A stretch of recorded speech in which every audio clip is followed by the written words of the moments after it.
Hello and welcome to my channel in गाना खाना and सजाना। और मैं हूं मनोरमा। जी हाँ, मैंने म्यूज़िक सीखा जब मैं बड़ी हो गई, तब नहीं, जब मेरे बच्चे बड़े हो गए तब। जी हाँ, जब मैंने अपनी पढ़ाई कंप्लीट की, शादी हुई, बच्चे हुए, बच्चे बड़े हो गए, उसके बाद मैंने म्यूज़िक सीखना स्टार्ट किया। और वो भी हस्बैंड की वजह से, उनकी ज़िद की वजह से, क्योंकि ये उन्हीं की ज़िद थी कि तुम्हें म्यूज़िक सीखना है। मैंने कहा क्या, ये कौन सा एज है म्यूज़िक सीखने का। बात ये थी कि बच्चों के स्कूल में समर वेकेशन शुरू हो गया था, तो मेरे हस्बैंड ने बच्चों को एक लॉन टेनिस एकेडमी में डाल दिया। फिर वो घर में आए, बोले कि तुम भी कुछ ज्वाइन कर लो। मैंने कहा मुझे क्या ज्वाइन करना है, तुम म्यूज़िक क्लास ज्वाइन कर लो, मैं बात करके आई हूँ। मैंने कहा क्या म्यूज़िक क्लास, और इस उम्र में? मैंने कहा मुझे नहीं कहीं नहीं जाना है, मैं बच्चों के साथ नहीं सीखूँगी। तो मेरे हस्बैंड ने कहा कि तुम चल के देखो तो सही। मैंने कहा मुझे कहीं नहीं जाना है, मैं अपने किचन में ही और बाथरूम में गा के खुश हूँ। उसके बाद हम दोनों में होगी लड़ाई। वो ज़िद करने लगे, तो बोले चलो तुम कम से कम तुम देख तो लो चल के। और मुझे बड़ा गुस्सा आया। मैंने कहा कि क्या ये ज़िद कर रहे हैं, ये कौन सा उम्र है म्यूज़िक सीखने का। मैंने बिल्कुल ज़िद पकड़ लिया था कि मुझे नहीं जाना है। लेकिन मेरे हस्बैंड भी कम ज़िद्दी नहीं थे, वो भी नहीं माने।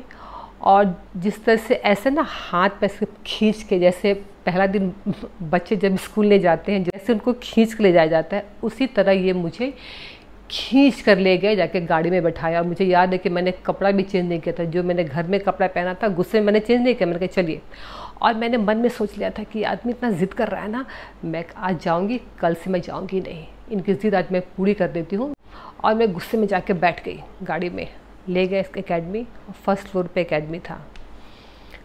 जब मैं वहाँ गई तो मैंने देखा डॉक्टर्स, लेक्चरर्स, हाउसवाइफ्स सब बैठ के गाना सीख रही हैं।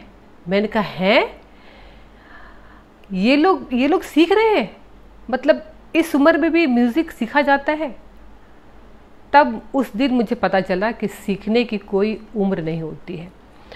और बातचीत से पता चला, जैसे सर जो थे, जो वहाँ के ओनर थे उस एकेडमी के, तो हम लोग फिर बातचीत किए। मेरे हस्बैंड की यही मेरी वाइफ है, इनको गाने का बड़ा शौक़ है, तो इसलिए मैं आपके पास लेकर आया हूँ। तो बातचीत से पता चला था कि वो ओपी नैयर के बहुत दिनों तक वो असिस्टेंट रहे थे। तो ठीक है, आइए गाना सुनाइए, आप क्या गाती हैं ज़रा मैं देखूँ, तो मैं सुनूँ आपका गाना, आप क्या गाती हैं। तो मैंने सोचा कि ये ओपी नैयर के असिस्टेंट रहे हैं, तो क्यों ना मैं ओपी नैयर का म्यूज़िक मैं गाऊँ। तो हारमोनियम लेके वो बैठ गए और मैंने गाना स्टार्ट किया। उन्होंने कहा कि कौन सा गाना गाइएगा। मैंने कहा कि आओ हुजूर तुमको। बहुत अच्छे, चलिए गाइए। उन्होंने हारमोनियम उठा लिया। अब मैंने जो मुझे आता था, आओ हुजूर तुमको सितारों में ले चलूं, दिल झूम जाए ऐसी बहारों में ले चलूं। तो सर बड़े खुश हो गए, बोले अरे वाह, आपकी तो आवाज़ बड़ी अच्छी है और आपका तलफ़्फ़ुज़ भी बड़ा अच्छा है। मुस्लिम थे सर, कह रहे आपका तलफ़्फ़ुज़ भी बड़ा अच्छा है। मैंने कहा कि हाँ सर, मैंने सीखा तो नहीं है, पर मैंने इस पर काम किया है। गाने सुन सुन के मैंने अपने प्रोनाउंसिएशन मैंने सुधारा है। तो बहुत अच्छे, मतलब इस तरह से। आप कहाँ की रहने वाली हैं? मैंने कहा कि मैं बिहार की रहने वाली हूँ। उनको और आश्चर्य हुआ, अच्छा बिहार के, मतलब बिहारी होके भी आपका प्रोनाउंसिएशन इतना अच्छा है। मैंने कहा कि जी। खैर, अब मैंने देखा, उसके बाद हो गए कि ठीक है, कल से आपको 3 बजे आना है दोपहर में। मैंने कहा कि ठीक है। मैं तो देख के एकदम खुश हो गई। नेक्स्ट डे मुझे 3 बजे आना था और बच्चे स्कूल से आते, वो करीब 3:30-4 बजे तक आते थे स्कूल से। तो घर बंद करके ताले की 3 चाबी, जो एक मेरे पास, 2 बच्चों को मैंने दे दिया कि दोनों अगर आगे पीछे आएंगे तो किसी को खड़ा नहीं रहना पड़ेगा। इस तरह सब मैनेज करके, उनका नाश्ता बना के टेबल पर रख के, और मैं 3 बजे फटाफट मैं निकल गई एकेडमी के लिए। और इस तरह मैं रोज़ 3 बजे मैं निकल जाती थी म्यूज़िक सीखने के लिए। और मुझे बड़ा मज़ा आता था। जैसे कि पहले तो 1 घंटा पहले क्लासिकल म्यूज़िक होता था, जो भी होते थे स्टूडेंट सब चले जाते थे और हम 3-4 लेडीज़ बैठ जाते थे और तबले वाले सर बैठते थे, हारमोनियम वाले सर हारमोनियम में बहुत अच्छा बजाते थे। तो 1 घंटा हम लोग सुगम संगीत गाते थे, जैसे कोई गज़ल हुआ या कोई फिल्मी गीत हो गया, वो हम गा के फिर हम आ जाते थे।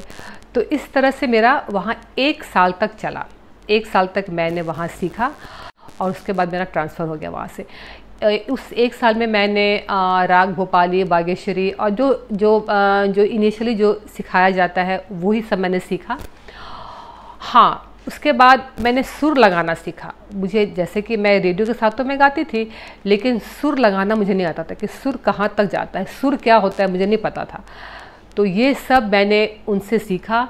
मतलब गले से नहीं गा के पेट से गाना, जैसे होता है ना कि यहाँ से गाना, यहाँ से आवाज़ निकलनी चाहिए, तो वो चीज़ मैंने उनसे सीखा और उसके बाद मैं थोड़े गाने में मैं परफेक्ट हो गई।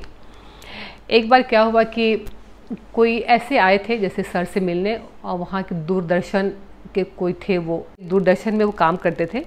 तो उन लोगों ने सुना हम लोग का गाना, हम 2-3 लेडीज़ थे, हम गा रहे थे। उन्होंने कहा कि सर ये लोग जो हैं वो हमारे यहाँ मतलब एक प्रोग्राम करते हैं हम दूरदर्शन पे। तो सर ने कहा कौन गाएगा? तो ये लोग हैं ना, तो लोग इतना अच्छा गा रही है, ये लोग गाएंगी।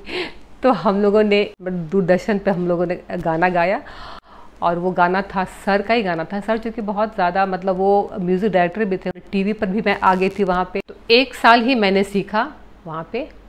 और जो कुछ कमियाँ थी मेरे में, जैसे कोई भी अब म्यूज़िक बगैर सीखे हम बहुत परफेक्ट नहीं हो सकते, हम म्यूज़िक बगैर सीखे हम अच्छा गा नहीं सकते। तो इसी तरह से क्लास चल रहा था और रोज़ आती मैं 2 घंटा वहाँ, खूब अच्छे से बस गाना गा के मैं आती और बहुत अच्छा फील होता था। 1 साल हमारा बीत गया और वहाँ से मेरा ट्रांसफ़र हो गया। फिर मैं मुंबई आ गई। तो मुंबई में मैंने सोचा कि मैं अब कहाँ सीखूं। जैसे अब मैं अंधेरी में रहती थी, वहाँ कहीं भी कुछ सीखने के लिए आपको ना डिस्टेंस बहुत होता था कहीं जाने के लिए। ट्रेन से जाओ, बस से जाओ। सबसे पहले मैं वेस्ट पे मैं जाने लगी तो मैं बस से जाती थी। वेस्ट में एक सर थे, वो भी ब्लाइंड थे, तो उनसे मैंने कुछ सीखा। फिर उसके बाद फिर मैं वहाँ जाना फिर मैंने बंद कर दिया। बच्चों का जब एग्ज़ाम आता था तो फिर मैं सीखना मैं बंद कर देती थी। उसके बाद फिर मैं गोरेगांव जाती थी ट्रेन से। उसके बाद फिर मेरे बच्चे सब जब बड़े क्लासेस में चले गए, 10th में चले गए, तो फिर मैंने म्यूज़िक छोड़ दिया। मैंने कहा कि नहीं अब नहीं होगा, क्योंकि बस में जाना, ट्रेन में जाना, सफ़र ज़्यादा करना पड़ता था। वहाँ यही है ना मुंबई में, आपको कहीं भी कुछ जाना पड़े, कहीं भी कुछ सीखने का हो तो आपको ट्रेन से सफ़र करना पड़ता है। जब मेरे बच्चे बड़े क्लासेस में चले गए, जब उनके 9th 10th में चले गए, तो फिर मैंने छोड़ दिया और फिर मैं ऐसे ही गाने लगी। तो ये मेरी म्यूज़िक का जो मेरा सफ़र था, बस यहीं तक था मेरा म्यूज़िक का सफ़र। मैंने मुश्किल से 1-1.5 साल ही मैंने सीखा होगा। 2 मैंने तो मुंबई में 2 महीना, इनके यहाँ 2 महीना, मतलब 3 जगह मैंने सीखा, 2-2 3-3 महीने करके मैंने सीखा। तो मुश्किल से मैंने वहाँ, मुझे लगता है कि 6-7 महीने मैंने सीखा होगा बस। तो यहीं तक का मेरा जर्नी था म्यूज़िक का। तो जो सीखा इन्हीं 1.5 सालों में सीखा, और बचपन से जो मैंने रेडियो जो मैंने सुन के सीखा था, बस वो सीखा। तो ये छोटी सी मेरी जर्नी थी म्यूज़िक के, तो मैंने सोचा कि आप लोग के साथ शेयर करूं। अभी और भी बहुत से किस्से हैं म्यूज़िक के, तो मैं आपको कभी और शेयर करूंगी। आज बस इतना ही तक। अगर मेरा वीडियो अच्छा लगा तो लाइक कीजिएगा, शेयर कर दीजिएगा, और अगर पहली बार हैं तो मेरे इस चैनल को सब्सक्राइब कर दीजिएगा। Thanks for watching.